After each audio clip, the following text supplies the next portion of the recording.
আপনি দেখছেন news now, আমরা জানি কোনটা খবর।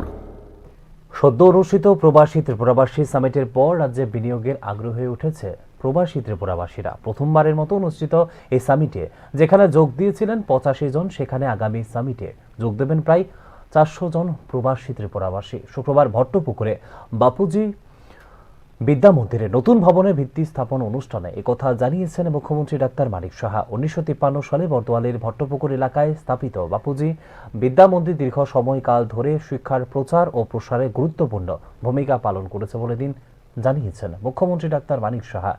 স্বর্গীয় নবীন চন্দ্র চক্রবর্তীর দান করা জমিতে নির্মিত এই বিদ্যালয়ের সর্বাঙ্গীন পরিকাঠামো উন্নয়নে প্রয়োজনীয় পদক্ষেপ গ্রহণ করছে রাজ্য সরকার বলেও এদিন জানিয়েছেন মুখ্যমন্ত্রী ডাক্তার মানিক সাহা। এখন কিন্তু ছেলে মেয়েদের বাইরে যখন পাঠায়, আমরা ভাবি আমার ছেলে আমেরিকায় থাকে, ইউকেতে থাকে, কানাডা থাকে, কত নিজেকে গর্ববোধ করি। কিন্তু কত সমস্যার মধ্যে থাকতে হয় তাদেরকে। সেকেন্ড ক্লাস সিটিজেন, সেখানে কিন্তু নিজের বলে কিছু ফিল হয় না। আমি কিছুদিন আগে এখানে এই যে প্রবাসী বাঙালি বলি, তো প্রবাসী ত্রিপুরাবাসী করে একটা সম্মেলন করেছিলাম, আপনারা সবাই জানেন। প্রায় আমরা ভেবেছি 70 জনের মতো আসবেন, প্রায় 85 জনের মতো এসছে। এবং আপনারা শুনে অবাক হবেন, স্ব স্থানে তারা পৃথিবীর সব জায়গার থেকে এসছে এবং নিজেদের পয়সা খরচ করে কিন্তু ত্রিপুরাতে এসছে, ইনভেস্ট করতে চাইছেন। কেউ সায়েন্টিস্ট ইত্যাদি, তারা এখানে ইনভেস্ট করবে। এবং তারা অনেকে এত আপডেটেড, তারা বিজনেসম্যান, ইন্ডাস্ট্রি।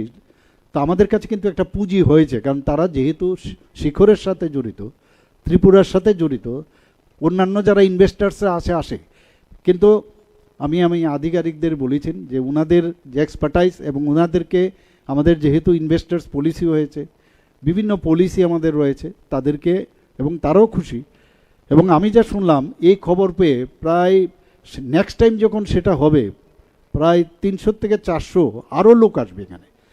তো তারা আমাদের ভবিষ্যৎ, তারা ত্রিপুরার জন্য কিছু করতে চায়, তাদের কাছে সেই প্ল্যাটফর্ম ছিল না, তারা আসবে এবং যতটুকু তাদের থেকে নেওয়া যায় ততই আমার মনে হয় আমাদের ত্রিপুরাবাসীর জন্য লাভ হবে।